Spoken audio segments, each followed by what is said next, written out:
The galaxy had known peace for 300 years. Not perfect peace, but the kind where species traded instead of fought, where disputes ended in council chambers instead of battlefields. And at the center of this peace stood humanity, young, strange, and surprisingly fierce. Ambassador Vel remembered the first time she met a human diplomat.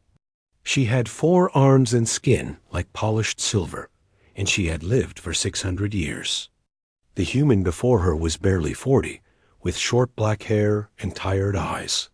His name was Kang Daezong, and he spoke with a confidence that seemed almost foolish for such a short-lived species. "We will patrol the outer rim," he had said, "the dark space where your ships refuse to go. In exchange, we ask only for trade rights and respect." The coalition had laughed. The outer rim was empty space, cold and worthless. Let the humans play soldiers in the void if it made them feel important. That was 200 years ago, not now. Vel stood before the Coalition Council on Irith, the crystal world where all major species gathered to discuss matters of galactic importance. The chamber was filled with beings of every shape and color, tall insectoids from the Varith hive, floating gas creatures from the Nebula Collective, ancient stone beings from worlds older than most stars. All of them were silent. All of them were afraid. "Human command has gone dark," Vel announced. Her voice echoed through the vast chamber. 14 days ago, all transmissions from human space stopped. No distress calls, no emergency signals, nothing. A murmur passed through the council. The Varith representative clicked his mandibles nervously. Perhaps their communication systems failed?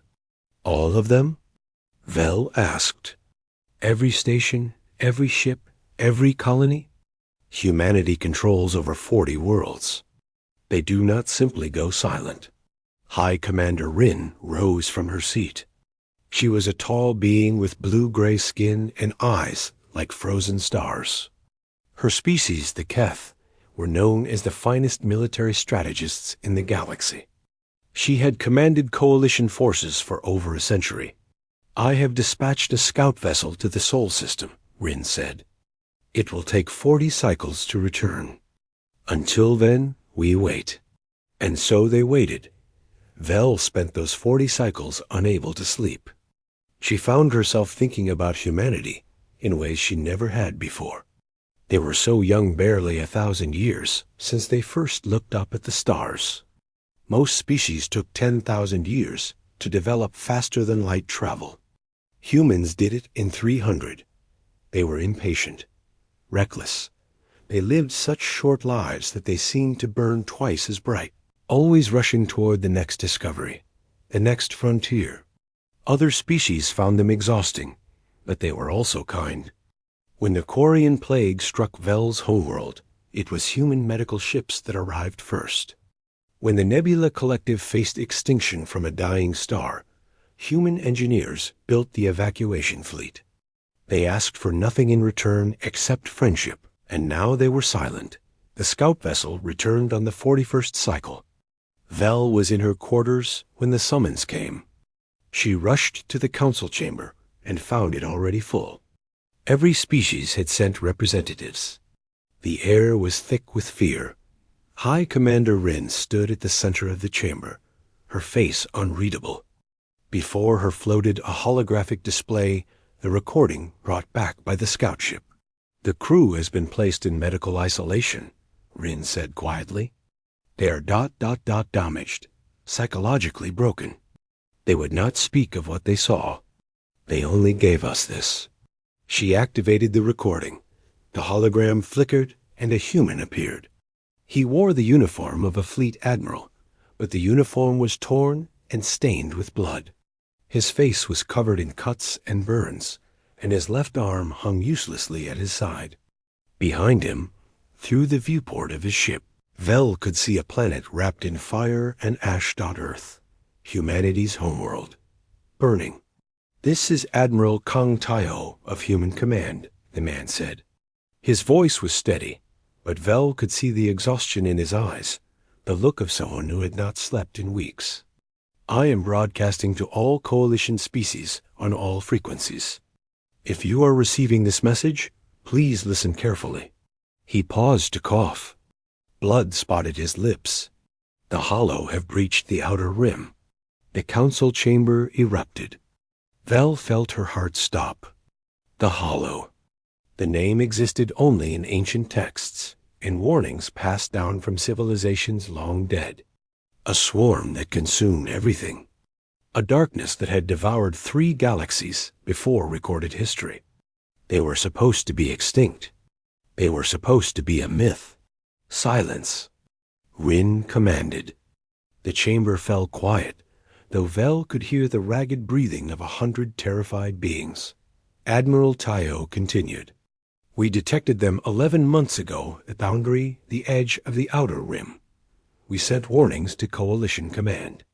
We received no response." Vel felt sick. She remembered those warnings. The Council had dismissed them as human paranoia. Sensor ghosts, imagination. "We held them at the boundary for 11 months, Tayo said. "We lost 90% of our fleet in the first 3 months. We lost our outer colonies in month 4.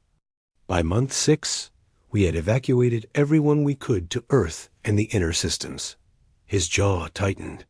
By month 9, Earth was the last human world standing. The Admiral stepped closer to the camera. Behind him, something exploded, and the ship shook violently. He did not flinch. "I am speaking to you from the bridge of the HSS Eternal. I am one of 47 ships remaining in human command.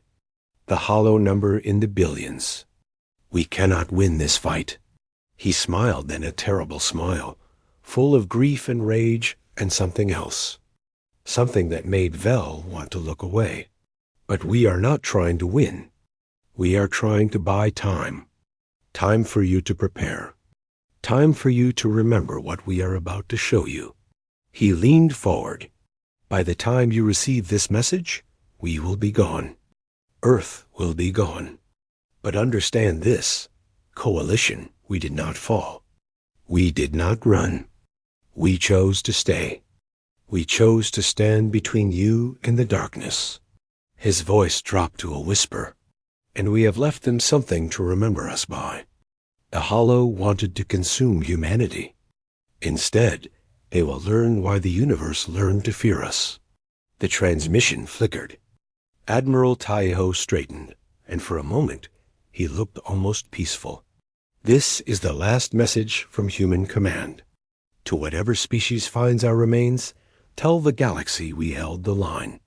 Tell them we were proud to stand with you, even if you never stood with us." He raised his hand in a human salute. "Good luck. You're going to need it." The hologram died. The council chamber was silent. Vel realized she was crying something her species rarely did.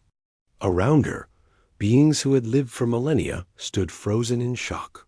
High Commander Rin spoke first. Her voice was barely a whisper. "Mobilize every fleet in Coalition space. We go to Sol." No one argued. No one asked why. They all understood the same terrible truth. Humanity had faced the darkness alone. And now the galaxy would learn what that cost. The fleet that gathered at the Coalition staging point was the largest in recorded history. 12,000 warships from 47 species formed a wall of metal and fire that stretched across 3 light years. Dreadnoughts the size of small moons floated beside swift destroyers and ancient battlecruisers that had not seen combat in centuries. High Commander Rin stood on the bridge of her flagship, the Eternal Vigilance. She watched the fleet assemble through the massive viewport and felt something she had not felt in 200 years of military service. Not fear of battle. She had faced death many times and never flinched. This was different. This was the fear of arriving too late. The fear of finding nothing but graves. "The fleet is assembled, Commander," her tactical officer reported. "All species report ready?" Rin nodded. "Set course for human space. Maximum speed. The journey took 20 cycles. 20 cycles of silence. 20 cycles of dread. Rin spent most of that time reviewing everything the Coalition knew about humanity, their history, their culture, their military doctrine. She was ashamed to discover how little they had bothered to learn. Humans lived fast and died young. Their average lifespan was barely 100 years, a blink of an eye for species like the Keth, who lived for millennia. But in that short time, they accomplished things that took other species 10 times as long. They were creative, adaptable, and stubborn beyond reason, and they were loyal. That was the part that haunted Rin. When the Outer Rim needed defending, every other species had refused. The region was too remote, too dangerous, too worthless. But humanity had volunteered. They had spent 3 centuries guarding the galaxy's borders, asking nothing in return. When their warnings about the Hollow came, the Coalition had ignored them. We let them die alone, Rin thought. We left them to face the darkness without us. The fleet reached human space on the 21st cycle. What they found broke something inside every soldier who witnessed it. The outer colonies were gone. Not destroyed, erased.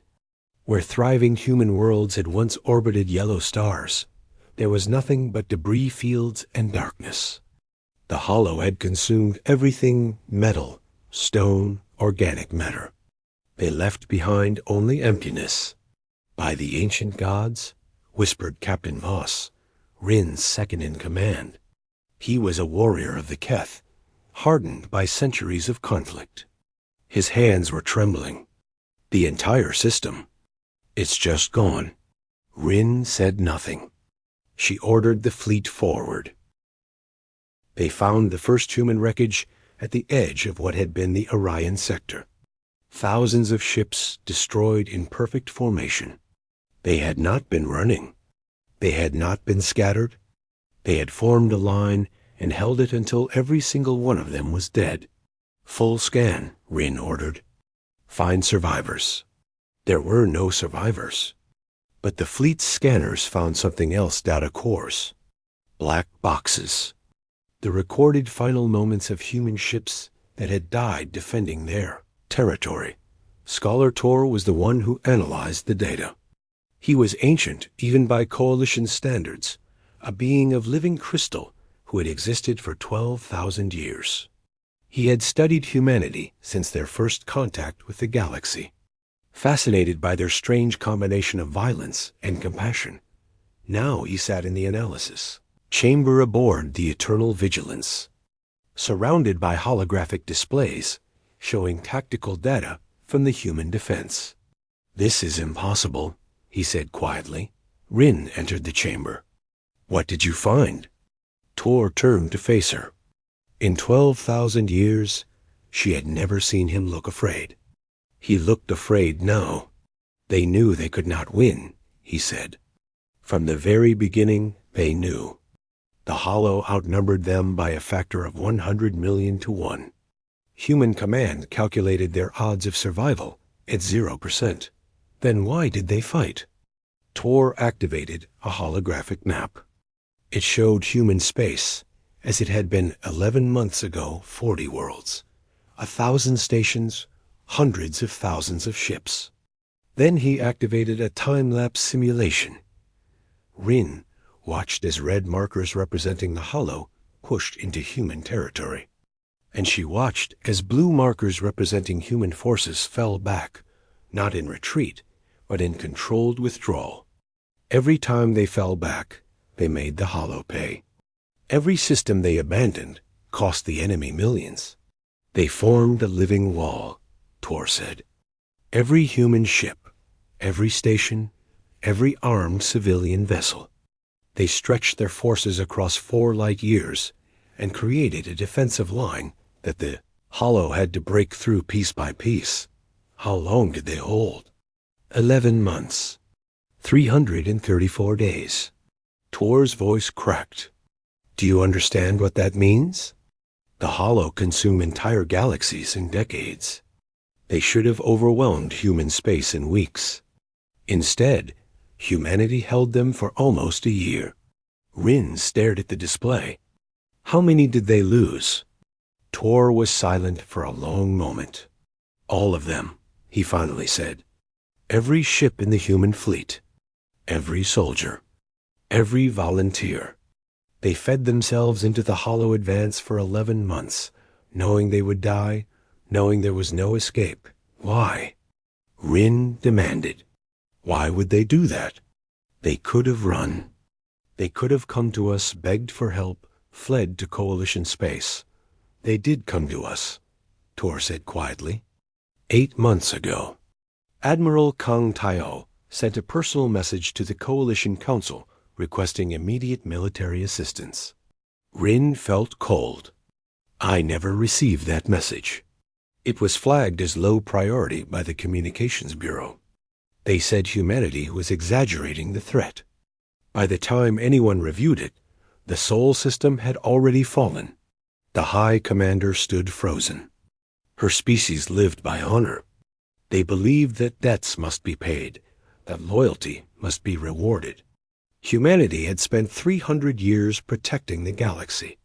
And when they needed help, the galaxy had deleted their message. What happened to Earth? She asked. Her voice was barely a whisper. Tor changed the display. Now it showed the Sol system, or what remained of it. That's what I needed to tell you, the scholar said. The human homeworld is gone, but it wasn't destroyed by the Hollow. Rin frowned. Then what happened to it? Tor looked at her with ancient eyes full of wonder and horror. The humans destroyed it themselves. They turned their sun into a weapon and detonated it. They sacrificed their entire star system to wound the Hollow. The chamber was silent. They killed themselves, Rin said slowly. They committed suicide on a stellar scale. No, Tor replied. They did not commit suicide. They made a choice. They realized they could not stop the Hollow, but they could hurt them. They could destroy enough of the swarm to slow their advance, to give the rest of the galaxy time to prepare. He leaned forward. The records indicate that the Hollow gathered nearly 9 billion entities in the Sol system. They came to consume Earth, to feast on humanity's homeworld. Instead, they found a trap. The humans let them come close, let them think they had won, and then they burned them all. 9 billion. The number echoed in Rin's mind. 9 billion Hollow, destroyed in an instant. The largest single victory against the swarm in galactic history. And humanity had paid for it with everything they had. We need to see it, Rin said. We need to see what they did. The fleet pushed forward toward Sol, and as they traveled, every soldier aboard every ship read the same tactical reports, watched the same recordings, learned the same terrible truth. Humanity had not lost the war. They had chosen to sacrifice themselves so that others might live, and the galaxy would never be the same. The recovered battle records told the story of humanity's final days. Every soldier in the Coalition fleet watched them in silence, and none of them would ever forget what they saw. It began 11 months before the end. At a place called the Boundary. The Boundary was the edge of known space, a region so dark and empty that even light seemed to die there. For 3 centuries, human patrol ships had watched that darkness, waiting for something that everyone else said would never come. Then it came. Lieutenant. Commander Yoon Hana was the first to see them. She was 34 years old, a tactical officer aboard the patrol cruiser HSS Morning Star. Her shift had been quiet, like every shift for the past 8 years. She was thinking about her daughter back on Earth, about the birthday party she would miss because of this deployment. Then her sensors screamed. "Contact," she said, her voice calm despite the ice forming in her stomach. Multiple contacts. Bearing 270 Mark 15. The Morning Star's captain, a tired man named Park Junho, leaned forward in his chair. "How many contacts, Lieutenant?" Hana checked her readings. checked them again, then a third time. "Sir," she said slowly, "I'm reading approximately 40 million contacts. And the number is growing." The Hollow had arrived. What followed was the longest 11 months in human history. Admiral Kong Tai-ho took command of the defense within the first week. He was 52 years old, a veteran of 3 border conflicts, and he had never lost a battle. When he saw the enemy numbers, he knew that record was about to end, but he also knew something else. He knew that running was not an option. The Hollow did not chase, they consumed. They moved through space like a dark tide, eating everything in their path. If humanity ran, the swarm would follow. It would reach coalition space. It would devour the galaxy, unless someone stood in its way. "We cannot win this war," Tai-ho told his admirals during the first strategy meeting. "Our goal is not victory. Our goal is time. Every day we hold them here is a day the coalition has to prepare. Every ship we destroy is one less ship that reaches our allies." "Sir," one admiral said carefully, "you're asking us to die." Tai-ho looked at him with steady eyes. "I'm asking you to matter. Anyone can die. I'm asking you to die for something." No one argued. No one resigned. Every officer in that room understood what was being asked, and every single one of them agreed. The defense of humanity began. For the first 3 months, the human fleet fought a running battle across the outer colonies. They used asteroids as shields, moons as fortresses, and their own ships as weapons. When ammunition ran low, they rammed enemy vessels. When engines failed, they detonated reactors. They made the Hollow pay for every light year in blood, but the swarm kept coming. 40 million became 400 million. 400 million became 4 billion. They were endless, relentless, hungry in a way that defied understanding. By month 4, the outer colonies were gone. 12 human worlds, swallowed by darkness. Tai-ho ordered the evacuation of all remaining civilians to Earth and the inner systems. He gave the order knowing that he was condemning billions to die in a cage, but a cage. They would defend to the last breath. By month 6, only Earth remained. That was when Dr. Park Sun-ho made his discovery. Sun-ho was 61 years old, a xenobiologist who had spent his entire career studying alien life forms. When the war began, he was assigned to a research station orbiting Mars, tasked with finding any weakness in the Hollow's biology. For 5 months, he found nothing. The Hollow were perfect predators, adaptable, resilient, virtually indestructible. Their crystalline bodies could survive the vacuum of space, the heat of stellar radiation, the cold of absolute zero. But on the 163rd day of the war, Sun-ho found something. The Hollow had a resonance frequency, a specific harmonic vibration that caused their cellular structure to collapse. It was a tiny weakness, nearly impossible to exploit. Generating the frequency would require more energy than any weapon could produce. Sun-ho had spent his career studying stars, and he knew something about stellar physics that gave him a terrible idea. "You want to do what?" Admiral Tai-ho asked when Sun-ho presented his plan. "I want to turn the sun into a bomb," Sun-ho said. Sol is a G-type main sequence star. If we destabilize its core in a specific pattern, we can generate the resonance frequency on a stellar scale. Every Hollow within the system will be destroyed instantly. Tai-ho was silent for a long moment. "And Earth?" "Gone, along with every planet in the system, and everyone on them." The Admiral closed his eyes. When he opened them, they were filled with grief and resolve. "How long do you need?" 3 months to install the destabilization devices. Another 2 months to charge them. You have 4 months. Make it work. Sun-ho made it work. While the scientists labored in secret, the human fleet fought its final battle. 47 ships against billions. They had no hope of victory, no chance of survival. But they had something the Hollow could never understand. They had purpose. Sergeant Baimino led the ground defense. He was 40 years old, a career soldier who had grown up in the streets of Bizan. He had joined the military to escape poverty, never imagining he would die defending his planet against an alien swarm. His orders were simple: keep the Hollow believing that Earth was full of survivors. Broadcast false signals. Stage fake evacuations. Make the enemy think that billions of humans were hiding underground, waiting to be consumed. The truth was simpler. The underground bunkers held only soldiers volunteers who had chosen to stay behind. They knew they would die. They knew their bodies would be fuel for the Hollow. But they also knew that every day they held the enemy's attention was another day for Sunho's weapon to charge. Minho died on the 331st day of the war. He had been awake for 72 hours, leading his unit in a desperate defense of Seoul Command Center.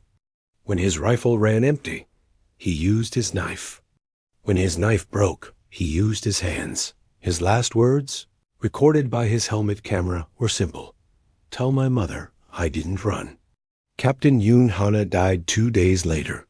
She had been promoted 6 times during the war, rising from lieutenant commander to captain of the HSS Defiance, the last human battleship still operational. Her final mission was to deliver a payload of resonance amplifiers directly into the heart of the Hollow mothership. The amplifiers would boost the signal from Sol's detonation, ensuring that every Hollow in the system would be caught in the wave. It was a suicide mission. She knew it. Her crew knew it. They volunteered anyway. The Defiance flew straight into the swarm, weapons blazing, shields failing. One by one, the crew died at their stations, but they kept the ship moving, kept it on course. Hana was the last one alive when the Defiance reached the mothership. She was badly wounded, bleeding from a dozen cuts, one arm hanging useless at her side. But she smiled as she activated the amplifiers. "For everyone who comes after," she said into the recorder, "remember what we were." Then she drove her ship into the enemy's heart. Admiral Kong Tayo watched her signal disappear from his display. He was alone on the bridge of the HSS Eternal. His crew had been evacuated to the bunkers hours ago. Only he remained, his hand resting on the detonation switch. Through the viewport, he could see Earth burning. He could see the Hollow swarming around his homeworld like insects around a corpse. 9 billion of them, gathered for the feast. He thought about his wife, dead in the first month of the war. He thought about his children, evacuated on one of the refugee ships. He thought about every human who had lived and died and loved and dreamed. He thought about Lieutenant Commander Yoon Hana, young and fierce, reporting her first contact with the enemy. He thought about Dr. Park Sun-ho, brilliant and quiet, turning a star into a weapon. He thought about Sergeant Bae Min-ho, bloody and defiant, fighting to his last breath. And he smiled. "This is Admiral Kong Tayo," he said into the recorder. "This is the last message from Human Command." He pressed the button. Seoul erupted. For one perfect moment, humanity's star became the brightest object in the galaxy, a pillar of golden fire that stretched across light years. The resonance wave expanded at the speed of light, passing through everything in its path. And every Hollow in the Sol system died screaming. 9 billion enemies, destroyed in an instant. The largest victory in galactic history, paid for with a star, a planet, and a species. The darkness had wanted to consume humanity. Instead, humanity had burned so bright that the darkness itself was blinded. The Coalition fleet reached the Sol system and found a grave where humanity's star had once burned. There was now only a vast cloud of golden light, an expanding nebula of stellar debris that stretched across billions of kilometers. It was beautiful in the way that tragedy is beautiful.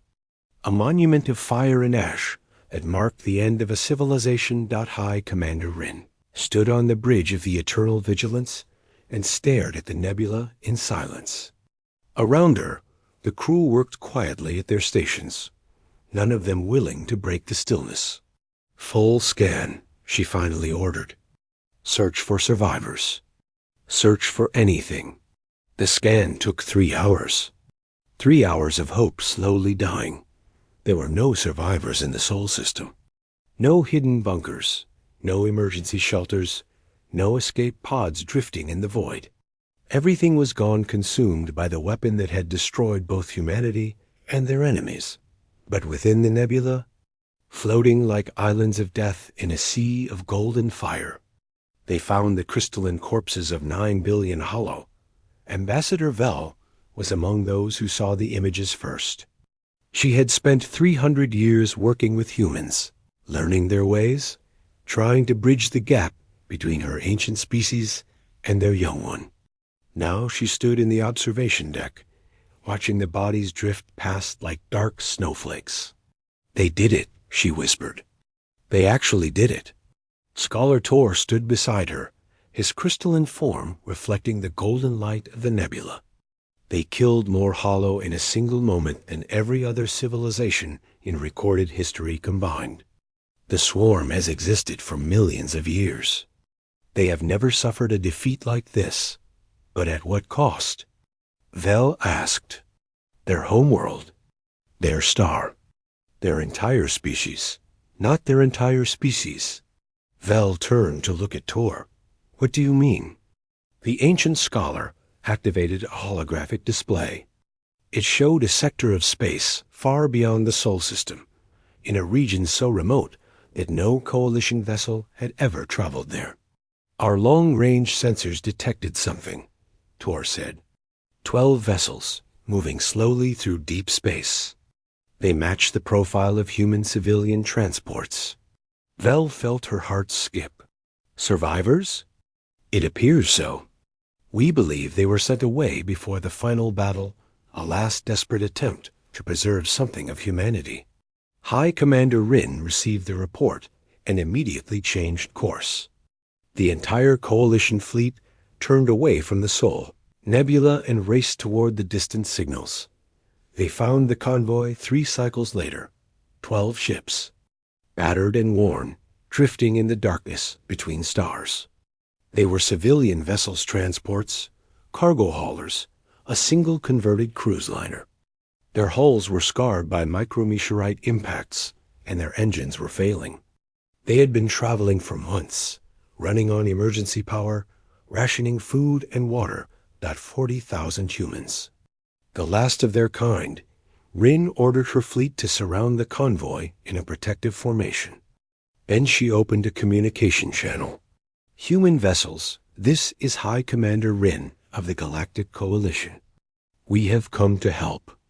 Do you require assistance?" For a long moment, there was only static. Then a voice responded, young, female, exhausted beyond measure. "This is Lieutenant Kim Ji of the Human Refugee Convoy. We ... We didn't expect anyone to come." Rin felt something twist in her chest. "We came as soon as we received Admiral Taiho's message." "We came to help. The Admiral's message reached you?" The voice cracked. We thought no one was listening.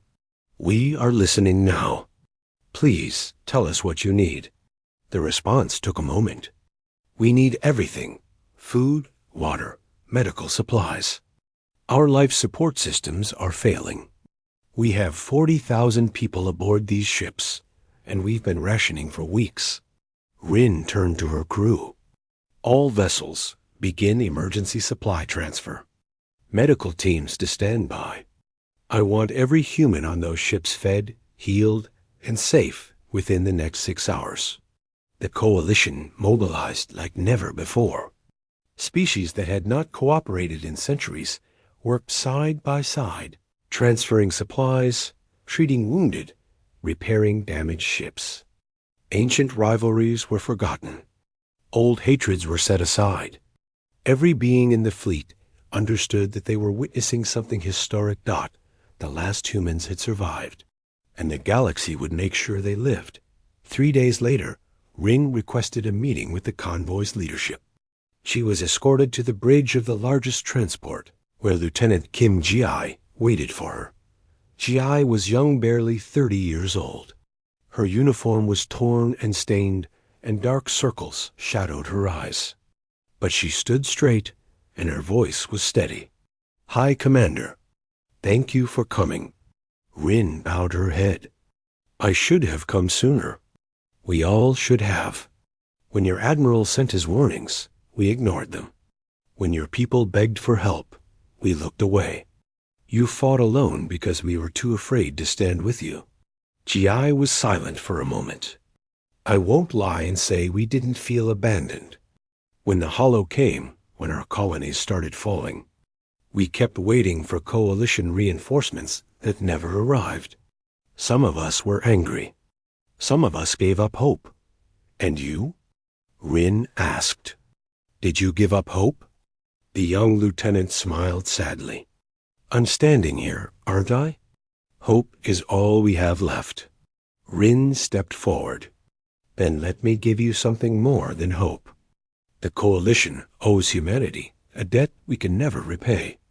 You sacrificed your world to protect a galaxy that refused to protect you. We will not forget that." She reached into her uniform and produced a data crystal. "This is a formal offer from the Coalition Council.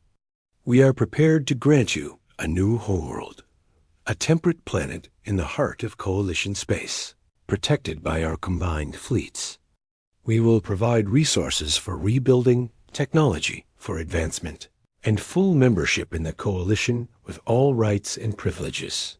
Ji stared at the crystal. "You're giving us a planet? We're giving you a future. It's the least we can do." The lieutenant took the crystal with trembling hands. I need to speak with our people. This isn't a decision I can make alone." "Of course. Take whatever time you need." The vote took 1 day. 40,000 humans crowded into cargo bays and passenger compartments, casting their ballots on whether to accept the Coalition's offer. The result was unanimous. They called their new world New Sol, in honor of the city where Sergeant Bai Mino had made his last stand. It was a beautiful planet, green hills, blue oceans, a yellow sun that reminded them of the one they had lost. The first human to set foot on New Sol was a child. Her name was Park Yuna, 6 years old, the daughter of Dr. Park Sunho, the scientist who had turned Sol into a weapon. She had been evacuated on the refugee convoy before her father's death. Carrying nothing but a small photograph of her family, she stepped onto the soft grass, looked up at the sky, and started to cry. An elderly woman knelt beside her. "What's wrong, little one?" "I miss my daddy," Yuna whispered. "He said he would come find us. He promised." The woman wrapped her arms around the child. "Your daddy saved us all. He saved everyone. He's not here, but he's still with us. He always will be." Around them, 40,000 humans stepped onto their new home. They carried genetic archives containing the DNA of every species that had ever lived on Earth. They carried cultural records, preserving every song, every story, every piece of art humanity had ever created. They carried memories of a world that no longer existed. But most importantly, they carried hope. High Commander Rin watched the landing from orbit. Beside her stood Ambassador Vel, Scholar Tor, and representatives from a dozen other species, all of them witnesses to the birth of a new human civilization. "They will rebuild," Tor said quietly. "Humans are resilient. In a century, their population will have multiplied. In a millennium, they will have spread across dozens of worlds again. If they survive that long," Vel added, "the Hollow are not destroyed. We killed 9 billion, but they are infinite. Sooner or later, they will return." Rin nodded slowly. "Yes, they will return. And when they do, we will face them together. Not as coalition and humans, but as allies, as equals, as friends. She turned to face the assembled representatives. The age of isolation is over. We watched humanity fight alone, and we saw what that cost them. We will not make that mistake again. From this day forward, the galaxy stands united. When the darkness returns, it will find us ready. No one disagreed. No one argued. They had all seen the Soul Nebula. They had all counted the Hollow. Dead, they had all learned what humanity was, willing to sacrifice for those they called friend, and they had all decided to become worthy of that sacrifice. 50 years passed. The galaxy changed in ways no one had predicted. Species that had been enemies for millennia became allies. Ancient secrets were shared freely. Military technologies that had been guarded for 10,000 years were given to anyone who asked. The coalition had transformed into something new, a true alliance, bound not by treaties or trade agreements, but by a shared understanding of what was coming. And at the heart of this new galaxy stood humanity. New Soul had grown from a refugee settlement into a thriving civilization. The original 40,000 survivors had become 300,000, then 2 million, then 12 million. Human cities spread across the planet's surface, each one named after a place that no longer existed. New Vision, New Tokyo, New Cairo, New Snow Paulo. But the largest city was called Taiho, named after the admiral who had pressed the button that ended humanity's first home. In the center of Taiho stood the Memorial of Soul. It was a vast open space, covering several square kilometers, filled with holographic statues of the fallen. Every human who had died in the war was represented here: soldiers and scientists, pilots and civilians, adults and children.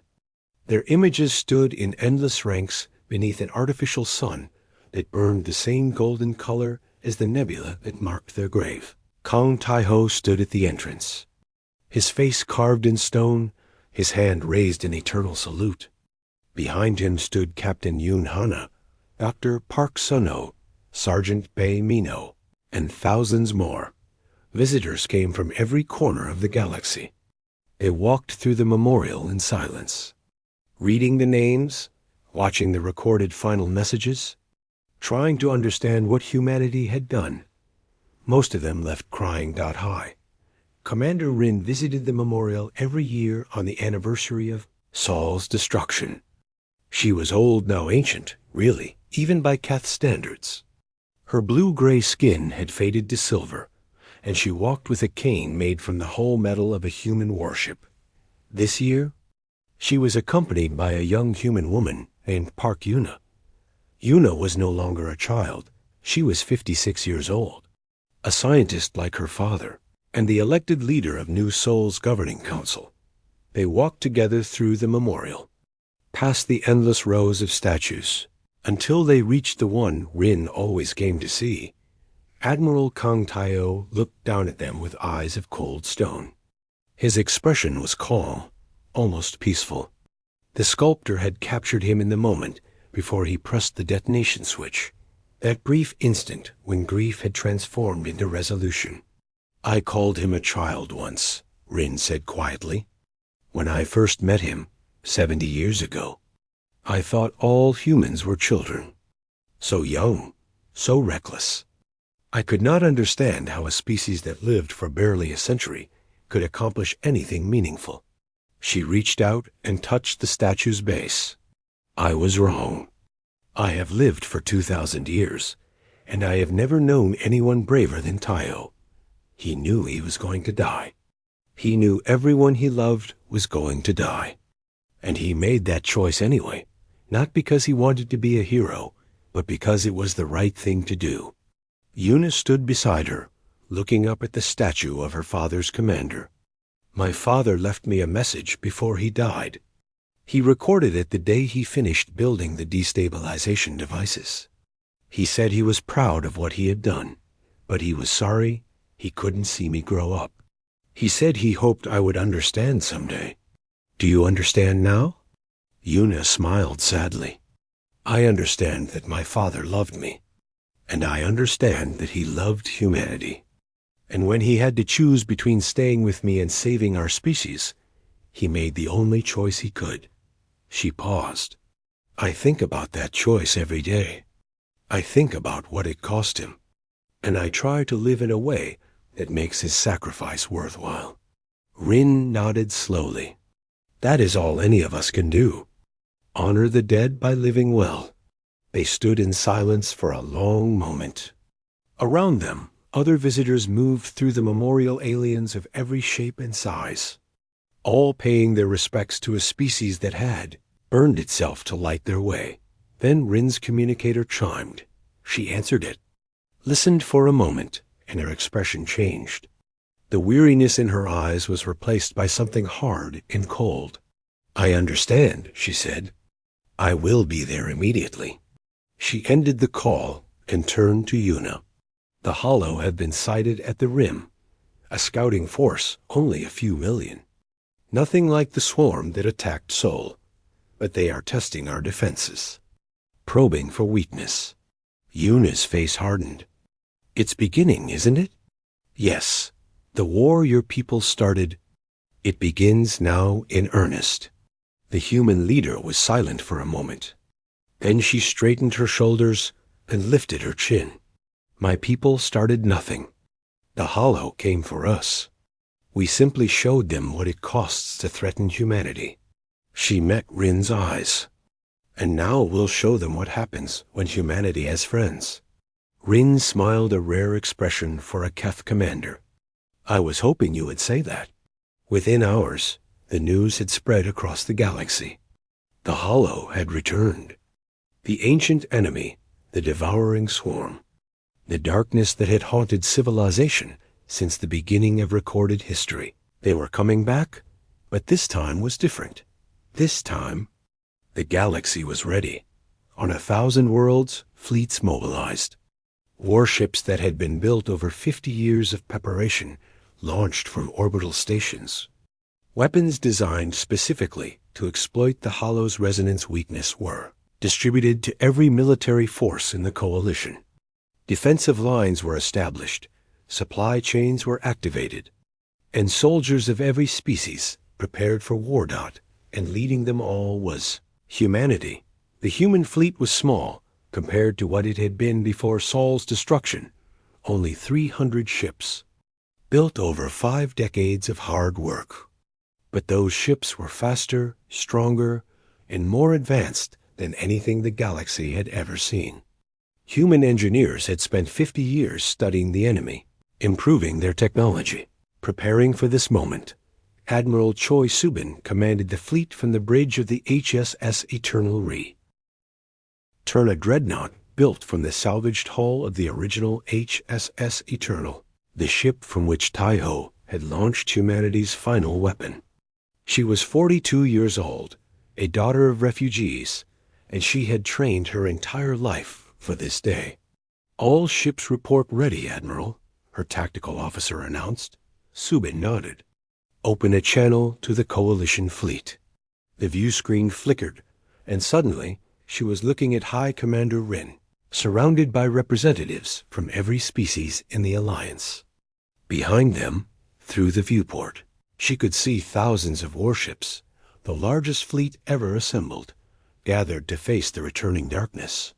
Admiral Choi, Rin said, the Coalition stands with humanity. What are your orders? Subin felt the weight of history pressing down on her shoulders. 50 years ago, Admiral Taiho had stood alone against the Hollow. He had asked for help and been ignored.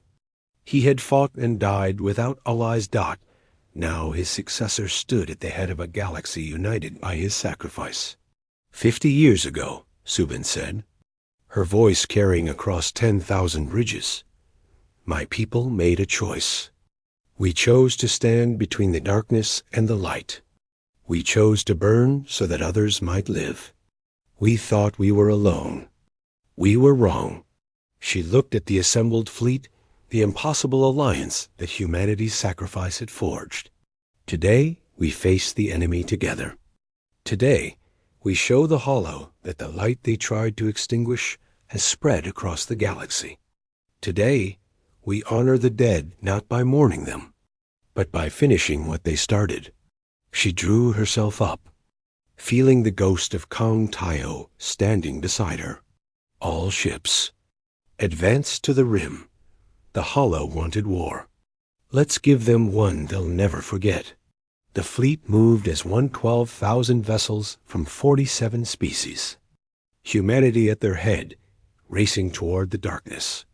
On New Sol, Park Yuna stood in the Memorial of Sol and watched the fleet's departure on a holographic display. Around her, millions of humans gathered to witness the moment, the beginning of the war that would determine the fate of the galaxy. She looked up at the statue of Admiral Tejo, at his calm face and raised hand, and she spoke words that every human child learned before they could walk. We held the line. We burned so bright that the darkness itself was blinded. And now we return not alone, but with friends who stand beside us. She smiled. You gave us time, Admiral. You gave us hope. Now watch what we do with both. Across the galaxy, war had begun, but for the first time in history, the darkness faced a galaxy-united dot, and at the front of that alliance, burning brighter than ever, stood humanity scarred, diminished but unbroken. They had sacrificed everything to protect a galaxy that had abandoned them. Now, that galaxy stood ready to return the favor. Last message from human command had not been a farewell, Dot, it had been a promise. Dot and humanity always kept its promises.